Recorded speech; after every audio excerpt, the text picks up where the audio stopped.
Welcome to the HCI family of podcasts. We're your source for personal, professional, and organizational growth and development. We share our own original research, explore industry trends, and interview executives and thought leaders from across the globe.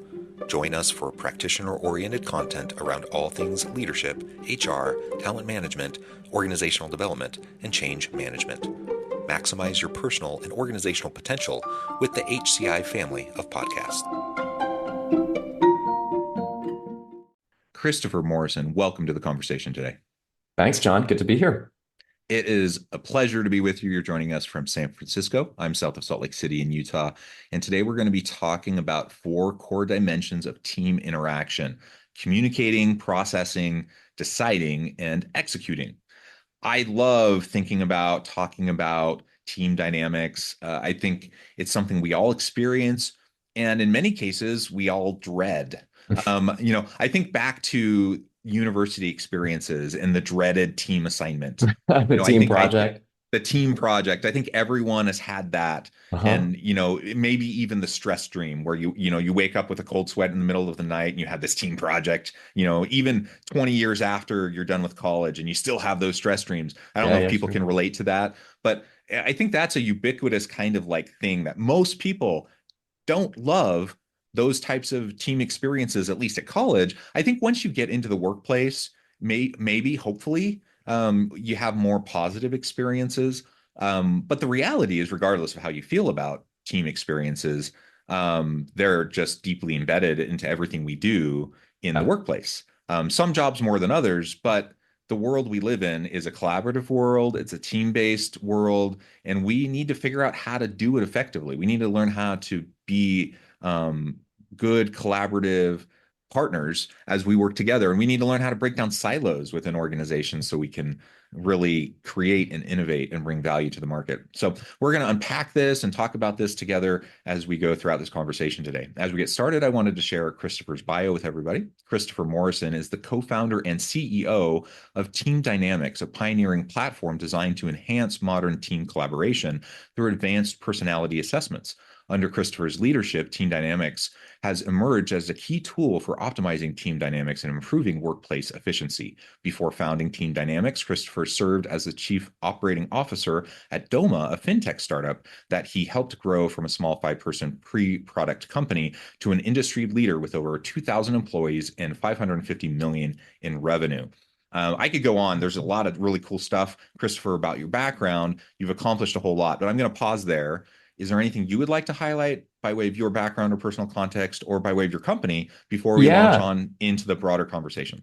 Yeah, my journey to team dynamics ties together a bunch of different threads from my experience. And so, maybe why don't I tell you a little bit about my journey, and in doing so, maybe share some of the lessons that led to team dynamics. Awesome. If I, wind the clock all the way back, I started my career at McKinsey, the management consultancy. McKinsey is a great leadership training ground. And one of the foundational lessons that I took from my time there is the power of a simple framework. Now, Hmm. I'll acknowledge that McKinsey is like legendary for their frameworks, to the point of it all, being a bit of a joke. It's kind of like, how many McKinsey light bulbs, or how many McKinsey frameworks does it take to change a light bulb? Yep. But I think that there's a reason for it. The world is complex and we need a simple way to make sense of it. And a good framework distills something that's complicated to its essential components and makes it actionable then, as individuals, as humans. And, I think my time at McKinsey was also really my first exposure to the power of culture, and how true that saying is, culture eats strategy for breakfast. Hmm. What we would spend months working with our clients to craft the perfect strategy for XYZ, a new product, international expansion, what have you. But what ultimately separated the projects with real impact from the rest was the culture of the place. Like, could our clients actually take an idea and turn it into a reality? So, after 5 years at McKinsey, I had the opportunity, as you mentioned, to join a pre-revenue real estate technology startup out here in San Francisco called Doma, as its founding chief operating officer.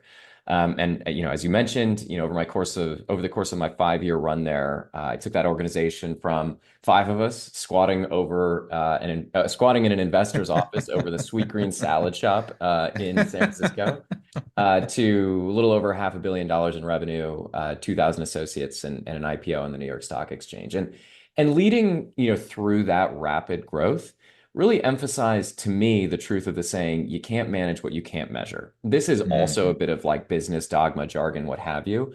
But it's true, figuring out the right things to measure, getting an accurate read on them and staying focused on them is so important to getting an organization aligned and accountable for moving towards the same goal. And, as you were sort of talking about in your introduction, I also learned how different it felt to lead a team that's really working, like a team that's really humming, from one that's just okay. It's the difference between feeling like anything is possible and feeling like you're stuck in neutral, always putting out little fires, never really moving the ball forward. And so, after I took my company public, I stepped back from that role. I took about 6 months to reflect on what I'd learned, the challenges I had, and what I might do about them. And this was sort of the first time in my career where I had a bit of the luxury of spending more time with other founders and execs, kind of outside of my organizational context. And people's circumstances are unique. Every leader's circumstances are unique. This person might be closing a round of funding. This one might be launching a new product.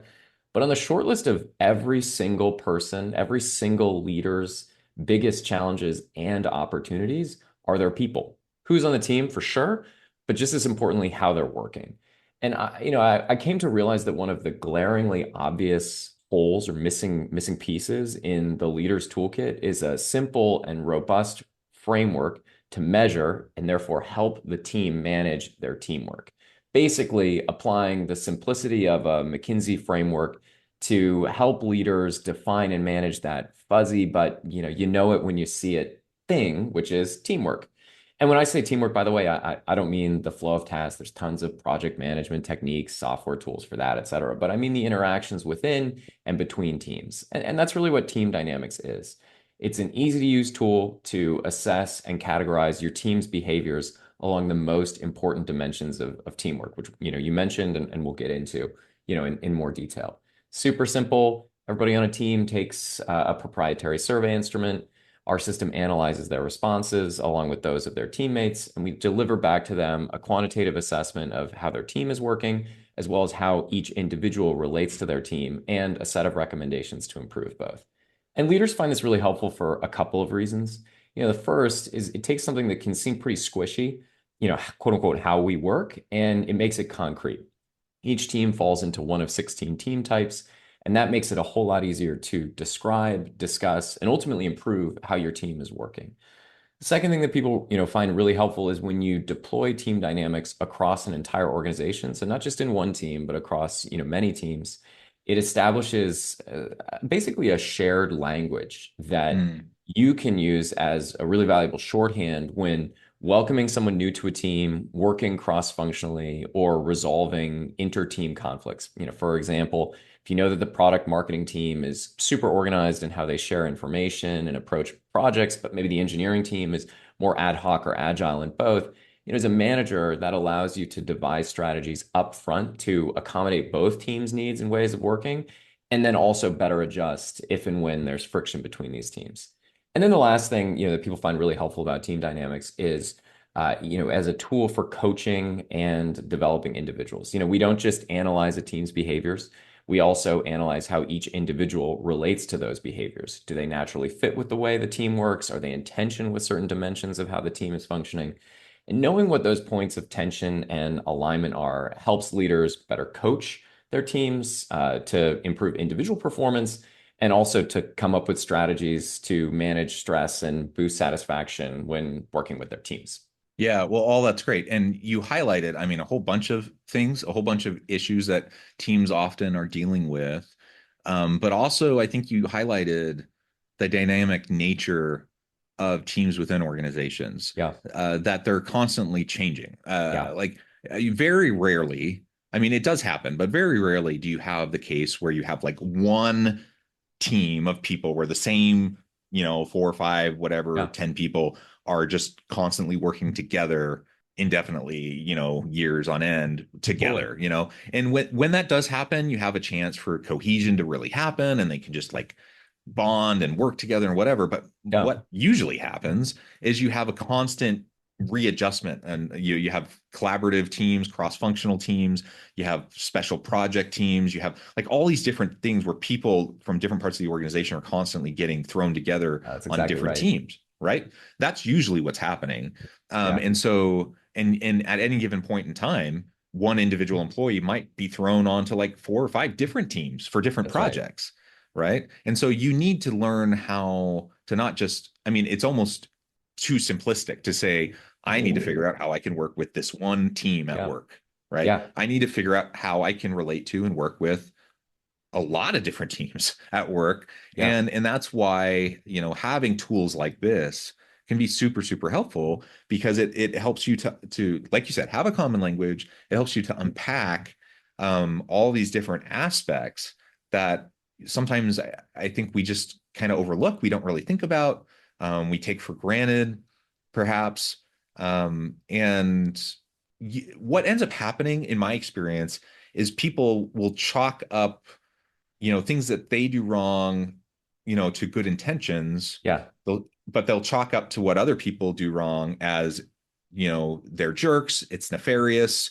right. They're, trying to undermine me. They're trying to screw me over, whatever, like bad intentions, Hmm. which is usually not the case. Like usually it's just different styles, it's different Yeah. perspectives. It's so if you can help people to understand that and how to relate to each other, it can just lead to a better opportunity for people to have quicker cohesion. Yeah, absolutely. Our research suggests that team behavior is influenced by a number of different factors. You rattled off a couple of them.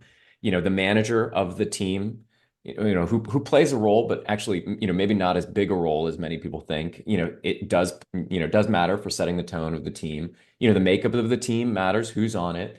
The organizational context matters, what the culture and norms are of the Hmm. broader organization that the team, works in, what the team is working on, and then a bit of a dose of randomness also comes into play. And, Hmm. as you mentioned, that means that every team in an organization is going to have its own, unique characteristics, but it also means any given team, its personality isn't going to be permanent over, it's going to shift over time as things like Right. team composition evolve, as organizational contexts evolve.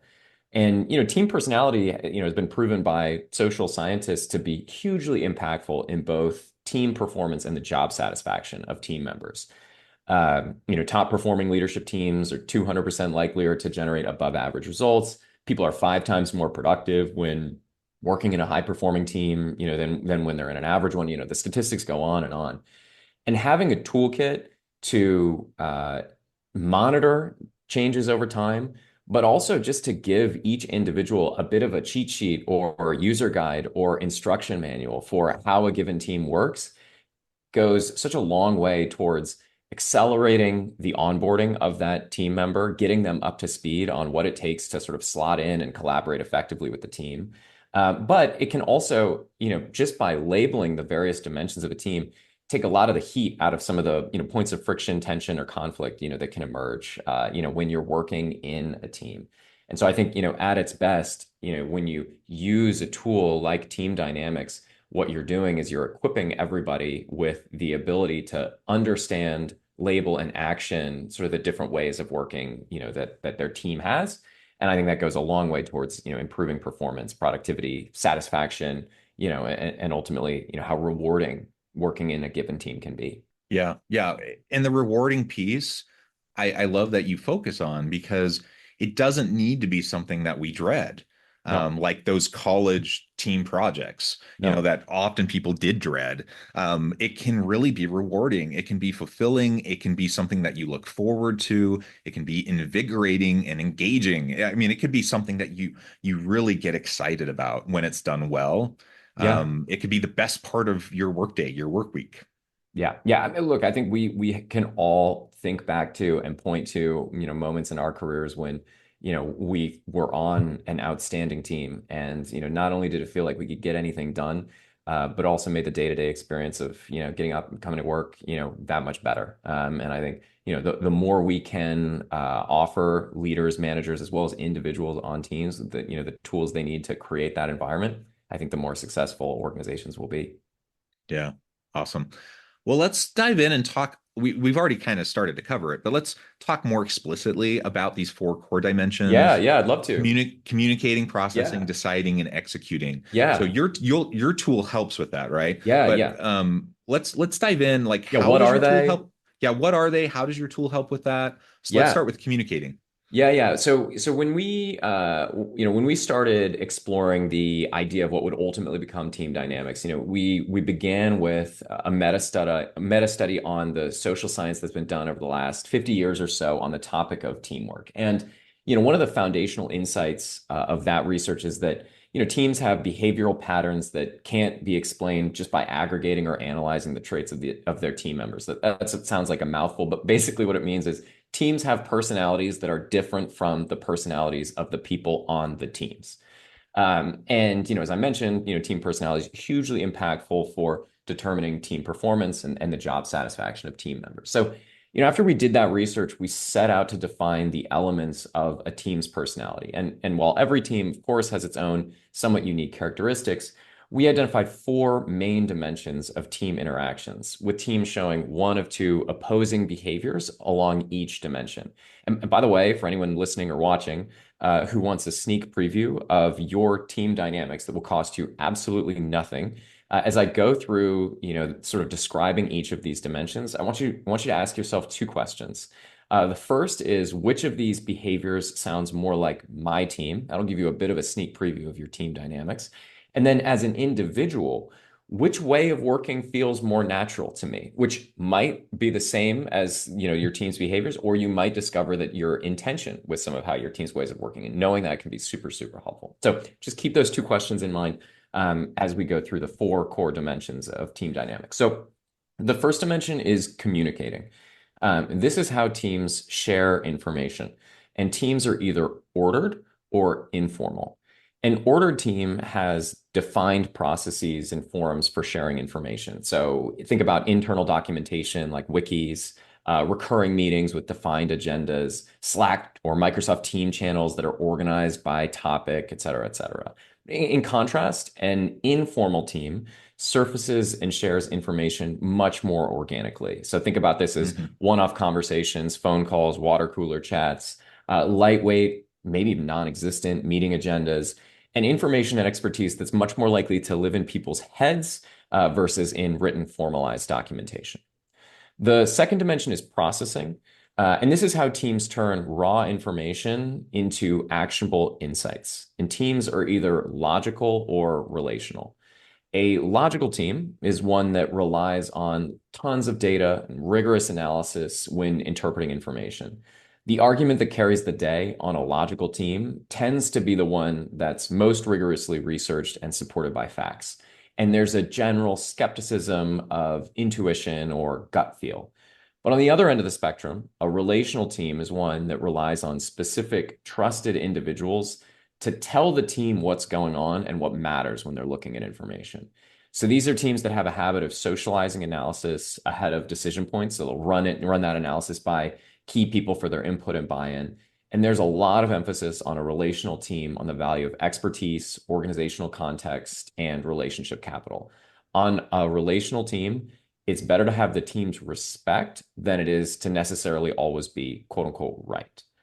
Yeah. The third dimension is deciding, and this is how teams align on what they're going to do. Teams are either authoritative or concordant. You can think about an authoritative team as your classic top-down team. So these are teams that look to leaders to act decisively and set the team's direction. Those decisions are typically made by team leaders. Sometimes on an authoritative team, you'll have a small group of team members who are sort of delegated authority by the leader. But decisions are typically made without a ton of input from the broader group. And, team leaders tend to provide pretty clear direction and explicit instructions for tasks and projects, and communication generally flows from the top. The opposite of this is a concordant team. You can think about this as a consensus-driven decision-making process.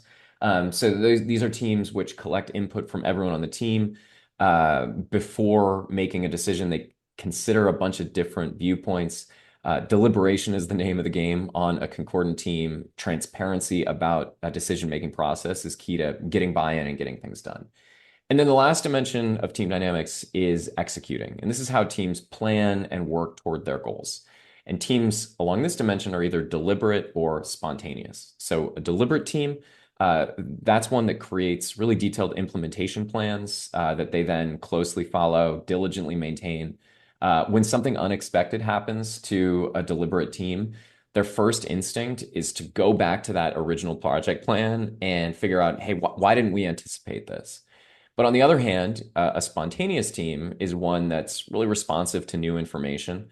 They build lightweight plans if they build them at all, and they're quick to toss them aside in the face of new information or changing Hmm. circumstances. And they're really quick to move from a decision to action. A lot of plans don't even, or a lot of projects don't even have a plan defined, and they are much more likely to opt to quote unquote figure it out as they go along. So taken together, these four dimensions capture really the entire life cycle of modern teamwork. Communicating and processing those first two dimensions, that's all about how teams gather and interpret information. Deciding and executing the third and fourth dimensions get at the core of how teams turn insights into action. And then that feeds right back into the information gathering and interpretation stage. I only have you for a little bit more time, and Sure, I'll have yeah. to let you get on with your busy day. Yeah. Based on your experience working with organizations, what would you say would perhaps be the most important thing for people to keep in mind related to the processing, deciding, and executing Yeah. elements, maybe in the next 3 minutes, if you were to highlight maybe 1 to 2 points each? Yeah, totally. Well, I think I would emphasize like a couple of different things. I think the first thing is there are no behaviors in the team dynamics framework that are inherently better or worse than others. Hmm. Hmm. Now, there might be situations where a certain team type is better suited for the circumstance, but it's Yeah. important to remember that any team can be successful. But what's essential is understanding your team's type, leveraging its natural tendencies and strengths, and being mindful of where your blind spots are, as well as, when you need to flex outside your team's comfort zone. And so, when you know what your team's type is, it's like having an instruction manual for your team. This is how we work. And this is, as a leader, therefore, how I need to lead it and how I, fit in effectively. I think the second thing I would say is it's just really helpful when you're leading an organization to align on a language for what teamwork means to your organization. Maybe it's using team dynamics, maybe there's another framework that you come up with on your own, but having that shared definition, I guess, for what teamwork means really is a prerequisite for anything you want to do to improve your team's ways of working. The third thing I'd say is, I just hark back to that phrase I said at the beginning of our conversation where, if you can't measure it, you can't manage it. Use your definition to measure how your organization is performing and use it to build a bit of an action plan to improve team communication and collaboration. And then I think the final thing I would say is as you alluded to, teams are constantly forming and reforming. Yeah. People are constantly changing teams. The organizational contexts are constantly evolving. And so I think it's really important to emphasize flexibility as a core leadership competency. There's no single best way for a team to work together. It's a function of who's on the team, what the team's tasked with, broad organizational, context, all that. And Hmm. I think what we've seen is that high performing teams, they know how they prefer to work. So they understand what their team dynamics are. They understand how they as individuals relate to those team dynamics and where they might, feel stressed or feel sort of in sync with the team's ways of working as an individual. But the other thing that high performing teams know is when and how to flex outside their comfort zone. And I think this is where leaders can play a really key role in, sort of setting this tone, setting the team direction, galvanizing the team around flexing outside of its comfort zone. And so if we can, equip them with the tools and knowledge, they need, they can instill that flexibility in their teams. And that makes teams a whole lot more resilient to, changing challenges, different organizational stages, et cetera. Basically the reality of what, teamwork means in 2024. Yeah, and that's a really good point. Reality of teams today versus the reality of teams 20 years ago. It's ever evolving Yeah. and it will continue to evolve. And that's something we have to continue to pay attention to. Well, Yes. Christopher, thank you so much. This has been a great conversation. We've only scratched the surface. There's so much more that could be discussed, but I do need to let you get on with your busy day. Before Totally. we wrap things up, I wanted to give you a chance to share with the audience how they can connect with you, find out more Yeah. about your work, your team, and then give us a final word on the topic for today. Yeah, cool. So best place to learn more about team dynamics is on our website. That's www.teamdynamics.io. We've got a ton of information about the team dynamics framework. For example, we've got a free rapid result that'll give you a directional sense for your team dynamics in just a minute or two. We've got a lot of resources you can download that'll help you, build a better team. And you can also email us at hello@teamdynamics.io or drop me a line, Christopher@teamdynamics.io.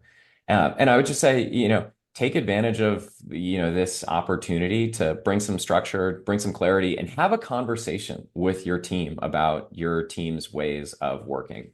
Just opening that dialogue up, just starting to develop, a shared language can go a really long way towards, establishing better trust, among the team and also just the space to do the work needed to improve the way your team is working. I promise it'll be among the highest value, highest leverage activities you take as a manager or a leader.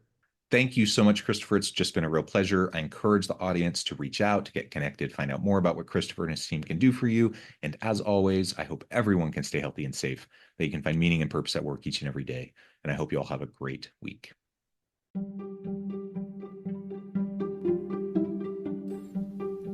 Thanks for joining us for this episode of the podcast. We hope you stay healthy and safe, and please join us again soon.